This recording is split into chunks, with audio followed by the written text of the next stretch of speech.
Hey there, viewers! During the pandemic, you probably went months without getting your shopping fix. A trip to the mall once in a while can be a release, but when you have to shop all the time, it could be a sign of an addiction. Researchers estimate that up to 6% of Americans are shopaholics. And as the advertisement game gets stronger, this number is most likely to grow. In today's video, we'll talk about the obvious signs of a shopping addiction. Is approval seeking the symptom? What about filling an emotional void with shopping? We're talking all of this and more. The term shopaholic is used to describe people with an addiction to buying things. While it's often seen as socially acceptable, this obsession can create serious problems in a person's life. Compulsive buying disorder is characterized as a problem with urge control. It's similar to gambling or intoxication, and can lead to emotional stress and financial loss. It's important to remember that shopping addiction can form for a number of reasons. Number 1, you have unopened items. Compulsive buying behavior, or CBB, is a mental health condition characterized by excessive, impulsive purchases of products in spite of psychological, social, and financial consequences. If you have several sealed or unlabeled items sitting in your closet, you might be a shopaholic.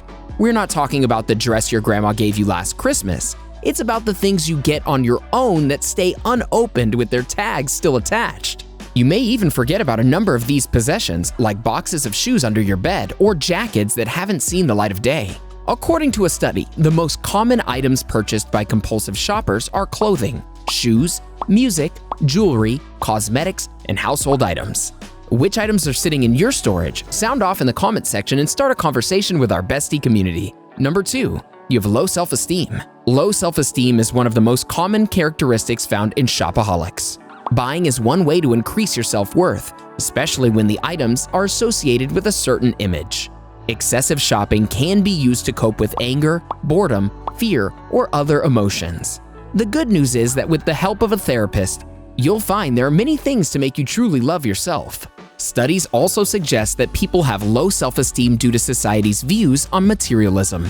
Many people believe that buying whatever's trendy will improve their social status. This leads them to make more compulsive purchases. If they see a shirt they think people will be impressed with, they'll buy it. Have I caught your interest? Well then hit that subscribe button and watch more videos. Join our millions of followers for more amazing Bestie content. Number 3, you have poor impulse control. Impulses are quite natural. A sudden and strong urge to do something can be overpowering. Most people say they find it fairly easy to control their impulses, and they learn this as a child. On the other hand, shopaholics find the impulses difficult to manage. The good news is you can control your spending impulses on your own, especially if you're dealing with other problems. Shopping can sometimes be a way to gain a sense of self-control. Shopping often involves finding good deals and buying unwanted items that are on sale. Finding these kinds of deals can give you a sense of power and control over your environment.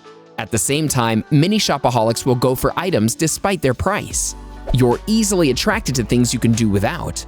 New bedroom candles, a colorful iPhone case. These are things that are unnecessary.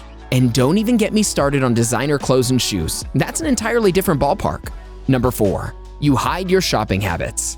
Or constantly waiting for coworkers to pass by while shopping online, this could be a sign that you're in trouble.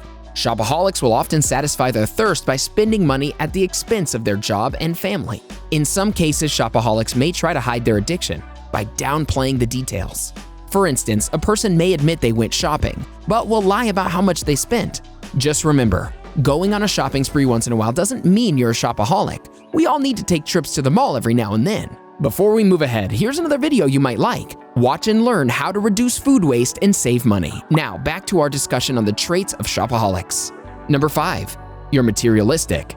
Studies show that people with compulsive buying disorders are more addicted to material purchases than other shoppers. But their love of material things catches up to them. They often don't even use the things they buy. Over time, they'll just end up with a pile of expensive items in their home. One of the main aspects of materialism is envy. Shopaholics will often become envious of another person's possessions.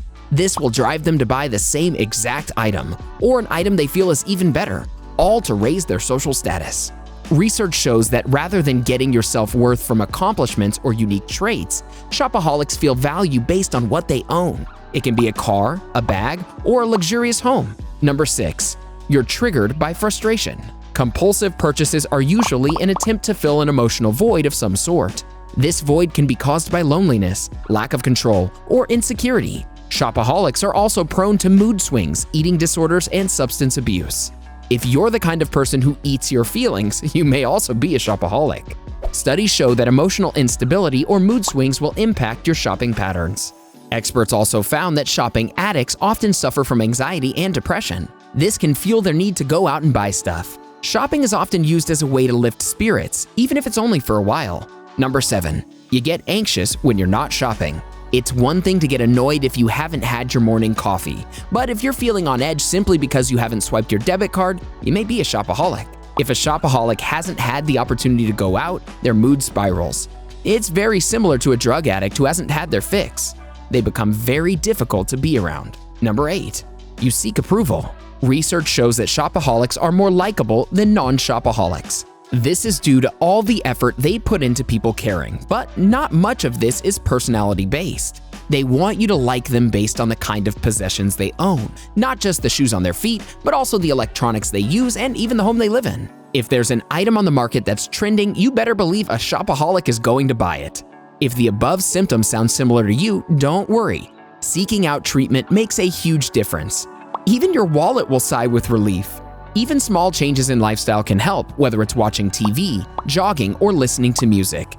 These activities can replace shopping, giving your pockets some time off. Identify your triggers. Pay attention to what might be leading you to the department store, whether it's an argument with a partner or a rough business meeting. As these feelings improve, you'll notice your urge to shop will be much easier to avoid. If you're still struggling with spending, don't be afraid to ask for help. You can start with self-help books or ask a friend or family member to help manage your condition. At the end of the day, seeking help from professionals is the best way to go. There are a couple more videos you need to check out. Watch 8 grocery items you should shop for during a pandemic, or how about what you should or shouldn't buy at the dollar store. Go ahead and click one, or better yet, watch both, and learn how to avoid becoming a shopaholic. Do you or anyone you know suffer from a shopping addiction? Let us know in the comments below.